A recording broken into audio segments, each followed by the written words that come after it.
اعتراض نمبر 270، دادا امیر، پھر بیٹا امیر، پھر پوتا امیر، یہ تو کیسر و کسرا والی ترتیب ہے، اسے درست کرنی چاہیے۔ جواب: آپ کی یہ سوچ انبیاء علیہم السلام کے طرز عمل کے سراسر خلاف ہیں۔ اعتراض کرنے سے قبل قرآن مجید اور سنت اور سیرت طیبہ کا مطالعہ کر لیا ہوتا تو بہتر تھا۔ حضرت ابراہیم علیہ السلام کو اللہ تعالیٰ نے جب انسانیت کی امامت پر فائز کیا تو انہوں نے التجا کی کہ اے میرے رب، یہ فیض میری ذریت میں بھی جاری رکھنا۔ قال انی جاعلک للناس اماما قال ومن ذریتی قال لا ینال عہد الظالمین۔ ترجمہ: فرمایا اللہ نے بے شک میں نے تجھے لوگوں کا امام منتخب کیا، کہا اور میری نسل کو، فرمایا تیری نسل میں سے جو ظالم ہو اس سے کوئی وعدہ نہیں۔ یرثنی ویرث من آل یعقوب واجعلہ ربی رضیہ۔ زکریا علیہ السلام نے کہا وارث عطا فرما میرا اور آل یعقوب کا۔ زکریا علیہ السلام کے ساتھ اور بھی مسلمان موجود تھے، پھر بھی انہوں نے اپنے داعیانہ مشن کے تسلسل کے لیے بیٹا مانگا تاکہ وہ دعوتی فکروں کو لے کر چلنے والا ہو۔ حضرت علی رضی اللہ عنہ کے بعد حضرت حسن ابن علی رضی اللہ عنہ امیر منتخب ہوئے۔ 6 مہینے تک امارت کرتے رہے۔ حضرت حسن کا وضاحتی بیان۔ حشیم کہتے ہیں کہ جب حضرت حسن ابن علی رضی اللہ عنہ حضرت معاویہ کے حق میں دستبردار ہو گئے تو معاویہ رضی اللہ تعالیٰ نے انہیں کہا کھڑے ہو اور بات کریں، تو حضرت حسن رضی اللہ تعالیٰ عنہ نے مجمع میں کھڑے ہو کر اللہ تعالیٰ کی حمد و ثنا بیان کی، پھر فرمایا اما بعد، عقل مندی تقوی میں ہیں اور عجز گناہوں میں ہیں۔ بے شک اس معاملے میں میرا اور معاویہ کا اختلاف تھا، معاویہ مجھ سے زیادہ حقدار ہیں، میرا جو حق تھا وہ میں نے معاویہ کے لیے چھوڑ دیا، مسلمانوں کی اصلاح کے لیے اور ان کی خون کی حفاظت کے لیے۔ وَإِنْ أَدْرِي لَعَلَّهُ فِتْنَةٌ لَكُمْ وَمَتَاعٌ إِلَىٰ حِينٍ، اور پھر استغفار کی اور ممبر سے اتر گئے، یعنی پہلے حضرت علی، پھر چند مہینے کے لیے حضرت حسن، پھر حضرت معاویہ۔ ابا جان امیر تھے، حضرت زید بن حارثہ غزوہ موتا میں امیر تھے، اسی غزوے میں شہید ہوئے، عمر 48 سال تھی، اور بیٹے بھی امیر بنے۔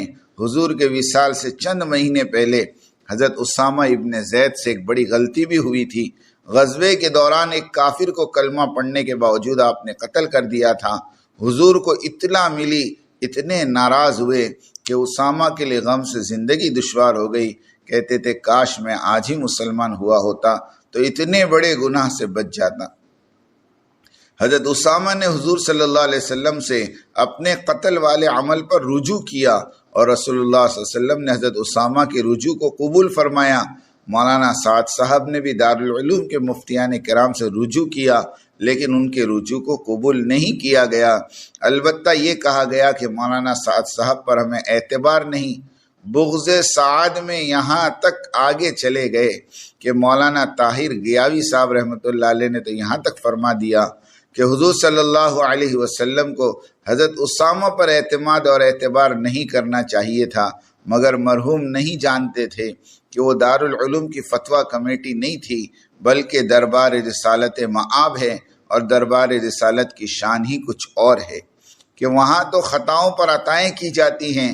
اللہ مرحوم کی مغفرت تامہ فرمائیں۔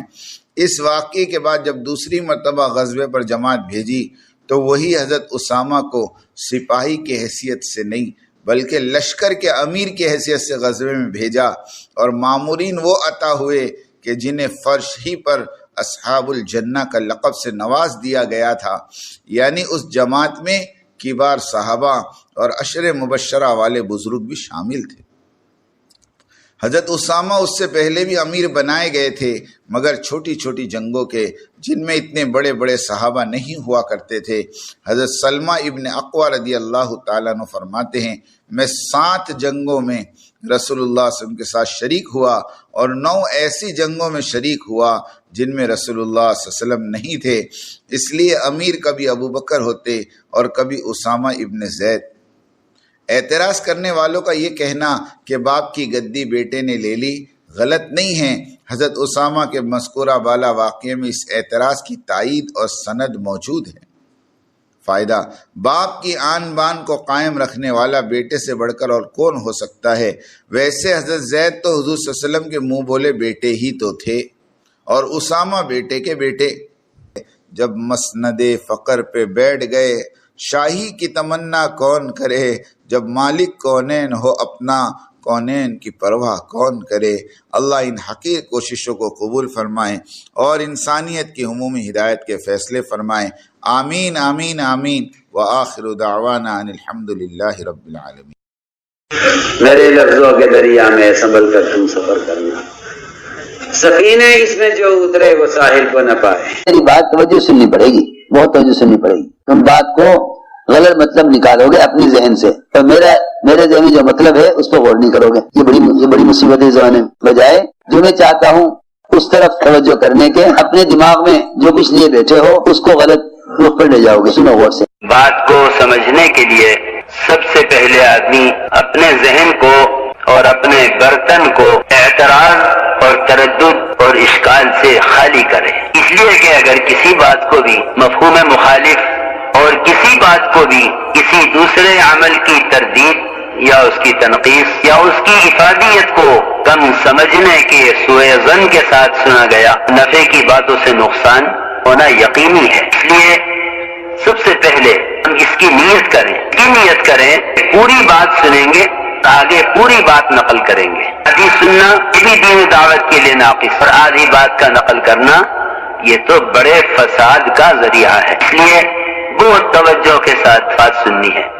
اور اگر آپ نے ابھی تک ہمارا چینل سبسکرائب نہیں کیا تو فوراً سبسکرائب کیجئے، ساتھ ہی بیل آئیکن پر کلک کریں تاکہ مزید آنے والی ویڈیو ہے وہ آپ کو وقت پر ملتی رہیں۔